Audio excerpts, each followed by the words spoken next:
साहब जैता फिर से तू आई।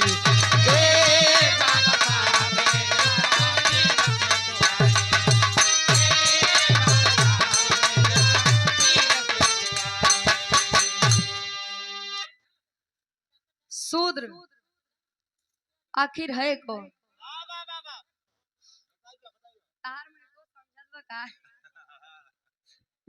हेलो, समाज में 15% जनरल और 85% ओबीसी एससी एसटी है, तभी 15% 85% पर भारी पड़ता है। किस लिए? एकता नहीं है। जब अंग्रेज इस भारत देश पर आया तो सिर्फ और सिर्फ व्यापार करने के लिए आया था, लेकिन जब वो देखी कि यहाँ के लोग आपस में खाइए नहीं, यहाँ इतना रुपया पैसा धन दौलत, पहले हमारा भारत देश सोने की चिड़िया था, अब काबा नहीं पता है। कहे इनमें जब एकता ही नहीं है तो काहे अपना साम्राज्य यहाँ पर स्थापित किया जाए, और हमारा भारत देश गुलाम हो गया। आजादी 15 अगस्त 1947 को मिली। आजादी के बाद बाबा साहब सोचे कि भारत में राजतंत्र चलता था, अब लोकतंत्र चलना चाहिए। हमारे भारत देश का अपना एक संविधान होना चाहिए। भारत का संविधान 2 वर्ष 11 माह 18 दिन में बनकर तैयार हुआ। भैया हम सोचे गलत।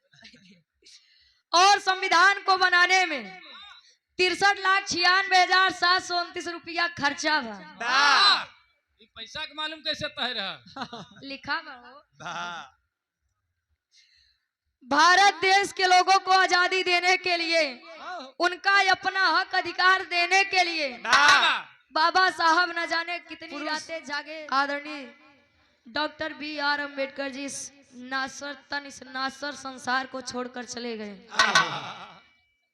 उन्होंने अपना काम किया, अब काम पर लगना ये आपका हमारा काम है।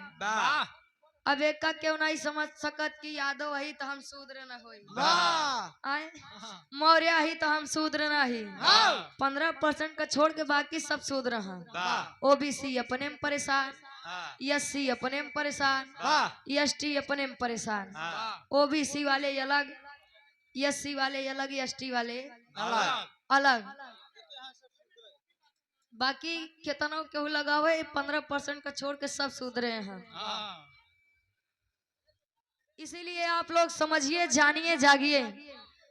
कलाकार का मतलब होता है आपको कुछ नई चीज बताए, नई दिशा में लेके जाए।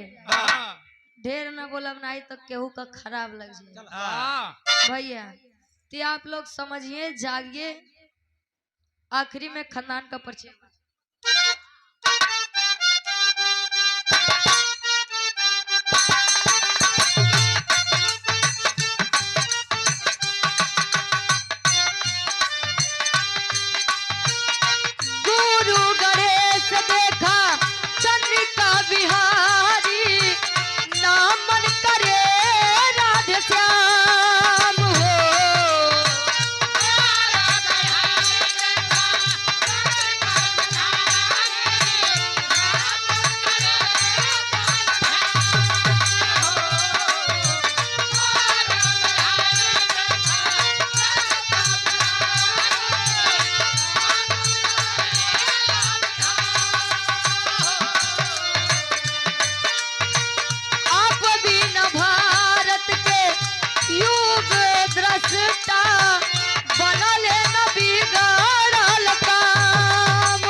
रुचि गावे के तना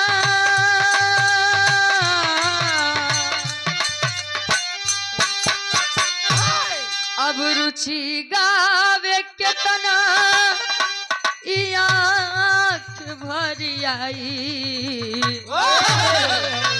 तो रुचि गावे के ताना अब आँख भरी आई ए बाबा साहब जैता फिर से तू आई ए बाबा साहब